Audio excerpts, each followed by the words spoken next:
So as you heard just a moment ago, the theme this month is the fruits of our labor. And today's topic is my own natural energy yield. Sometimes we assume that any holiday we celebrate is celebrated all over the world. And often we're unaware of holidays that are celebrated elsewhere, or that wonder whether or not we should be celebrating those as well. Thanksgiving is an interesting juxtaposition in that regard, because there are other countries that celebrate Thanksgiving.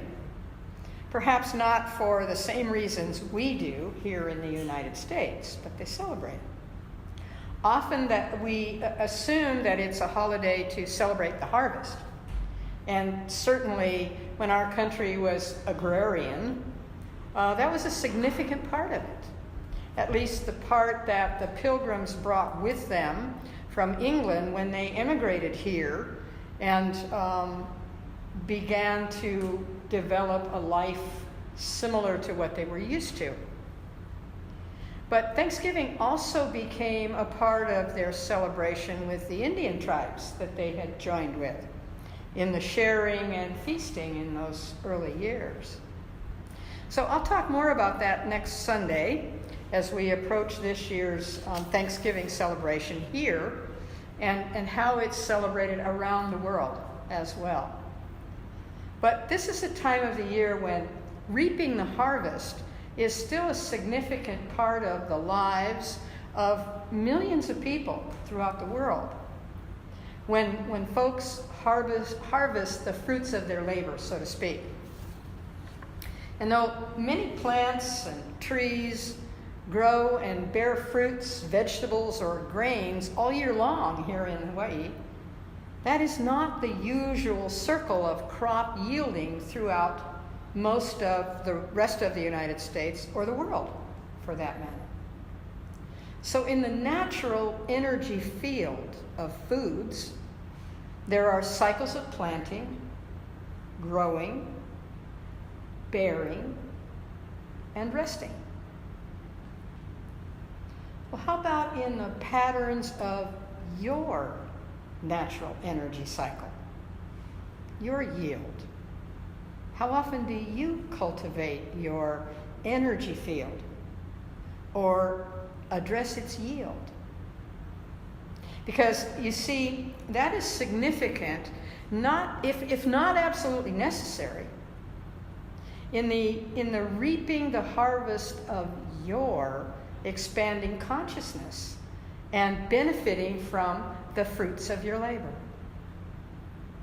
The acronym for my own natural energy yield is on page 40 of this little bitty book with a great big title, which is the Abundance Book, written by John Randolph Price. We were talking about this in one of the classes this past week, and it called to mind for me this book and what's in it and how powerful it is, albeit size is not. Who's the author? John Randolph Price. Price is a recognized philosopher in the United States. He's a lecturer, author of books on the dynamics of living a whole, full, and rich life.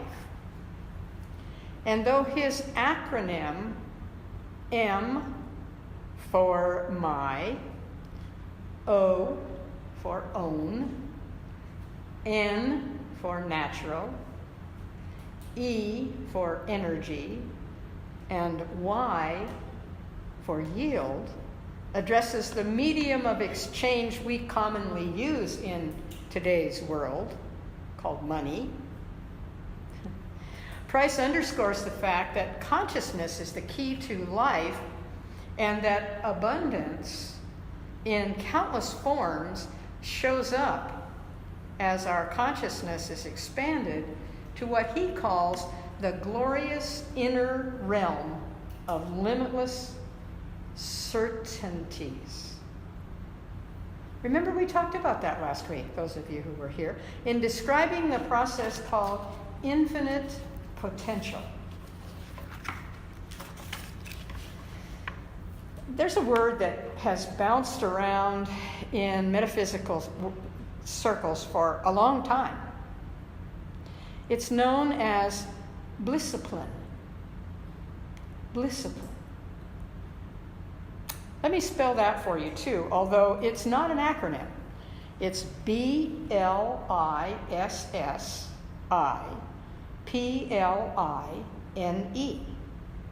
Blissipline. Blissipline. Several metaphysicians, as well as a plethora of writers, have laid claim to having created it. But it really doesn't matter who first used it. Blissipline is what happens as the gift that it gives us when we understand what it means. It's born out of a conscious decision to make it your discipline to pursue your bliss and do it successfully. It's about engaging in the discipline of the heart that allows us to carry more bliss in our lives. It's about a higher awareness of God, divine energy. And it's about staying in faith, regardless of conditions, situations, mundane thinking, or mediocre ways of the world. And it's a really cool word. Just applying it to your spiritual practice of addressing your infinite potential, your own natural energy yield, and knowing that the universe supports and cooperates with you is blissful. And then to realize that the discipline part of it is developing and activating methods of modeling character, learning and enhancing self-control, and exemplary behavior. Blissipline. Don't you just love that? A significant part of reaping the fruits of our labor through our own natural energy yield is to recognize that we don't always have to grow through experiences. We can also grow through direct insight. In our spiritual practice of doing spiritual mind treatment, that's the step we call recognition, isn't it? First step, recognition. A clear statement that this omnipotent energy is at our call. From there, we go into unification, don't we? The second step, which is remembering to align ourselves with that universal energy yield, the statement of our oneness with God. In Deepak Chopra, see, I came armed this morning. They're all small, so they fit in my box. But in Deepak Chopra's book, Creating Affluence, and the tagline on that is Wealth Consciousness in the Field of All Possibilities, the very first chapter is titled The Source of All Abundance. It begins with these words. I'm quoting Dr. Chopra. Affluence is the experience in which our needs are easily met and our desires spontaneously fulfilled. We feel joy, health, happiness, and vitality in every moment of our existence. Pretty good definition of bliss, don't you think? And I find the word affluence right up there with another of my favorite words, opulent. Affluent. Chopra goes on to say, when we are grounded in the nature of reality, and we know this same reality is our own nature, we realize that we can manifest anything. Because all material creation has the same origin. Sometimes we forget that. It's nice to be reminded of it. I appreciated his pointing that out as I was reading through the book. For us, spiritual beings having a human experience, by the way, don't forget that. That is the discipline part of blisscipline, following through on the recognition. Chopra goes on to say, to describe the realization that true wealth consciousness is consciousness of the source of all material reality. This source we call God, spirit, creative energy. This is pure consciousness plus awareness, the field of all possibilities. And Chopra named it the unified field. Later on in his book, he suggests that if we need to choose a role model to engage our own natural energy yield, why not use the unified field, the source of all creation, as that role model? He's included in his book a list of 25 qualities that are ascribed to the unified field. If you're interested, you can access them through that book.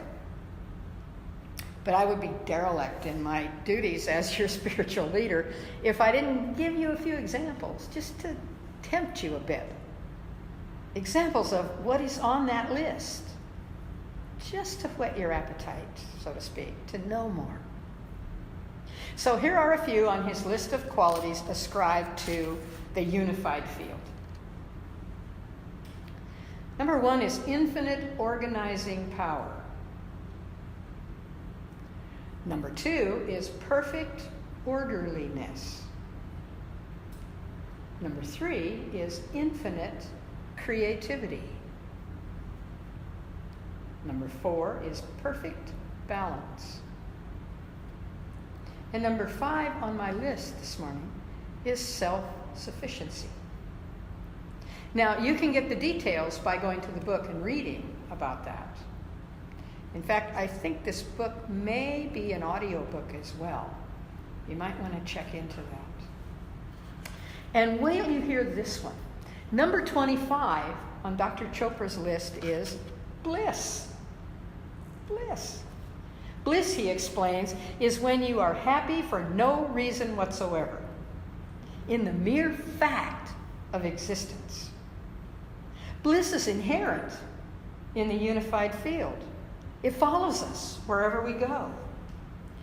Actually, we could amend that to say it is with us and within us wherever we go.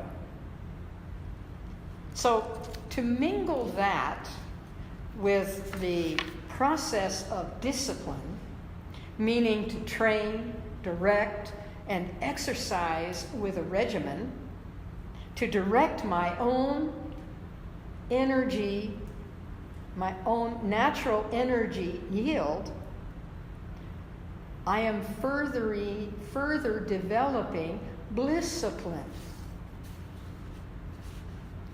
Well, I have one more source that I want to share with you this morning, because there's so many on abundance. Doing them 3 at a time is still doing it very low key. This is a name you may not be familiar with, but whose writings may be of interest to you. His name is Ernest Ingram. He was active in the Unity movement from 1919 through 1978, made a giant pathway of impact. Though he wrote several books, the one that I want to share with you this morning is titled Wells of Abundance. And in it, he identifies what he calls planes or levels of supply. He explores 7 of these levels of supply, all of which feed the wells of abundance. He reminds us that when the inner nature of ourselves is fully supplied, the matter of outer supply is easily taken care of. I would interpret that to mean that when I am in recognition and acceptance of my own natural energy yield, that is, spirit by means of me, and I am in gratitude for the source of all material reality, also spirit expressing as me, all is well, easily taken care of. Ingram reminds us to remember that universal love and universal law gives back in exact ratio and kind that which we express in giving. And this manifests in all areas of our lives, including but not limited to financial. He includes joy, eagerness, satisfaction in occupation, attitude. He points out that initially, perhaps, we are trying to get something. And now the very thing we are trying to get is seeking us.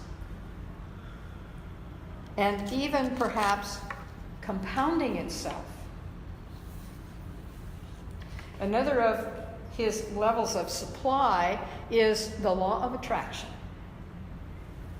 Well, we've heard a great deal about this, the law of attraction, in recent years, haven't we? However, Ingram wrote this in 1938, which, no coincidence, I think, was the same year that the Science of Mind edited edition was published, 1938.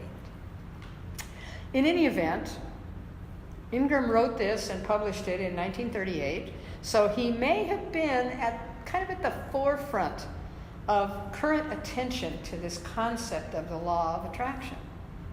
He points out that in our spiritual practices, we learn that supply is not so much a matter of material form as it is of spiritual forces.